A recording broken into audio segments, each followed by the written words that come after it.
কড়াইশুঁটি ছাড়ানোকে ইংরেজিতে বলা হয় শেলিং দ্য পিস।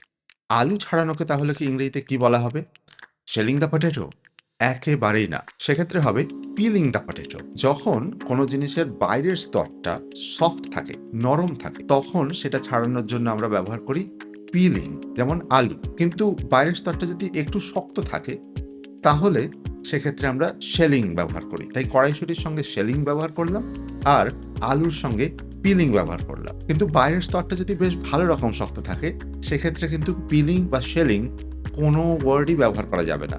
সেক্ষেত্রে ব্যবহার করতে হবে ক্র্যাকিং বা হাস্কিং। যেমন কোকোনাটের ক্ষেত্রে, কোকোনাটের বাইরের স্তর ছাড়ানোকে আমরা বলতে পারি হাস্কিং দ্য কোকোনাট, যে ছিবড়া ছাড়াই আমরা, বা cracking the coconut.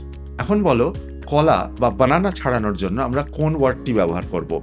Peeling the banana, shelling the banana, নাকি ক্র্যাকিং দ্য বানানা? উত্তর কমেন্ট বক্সে লিখতেই হবে। Best of lakh.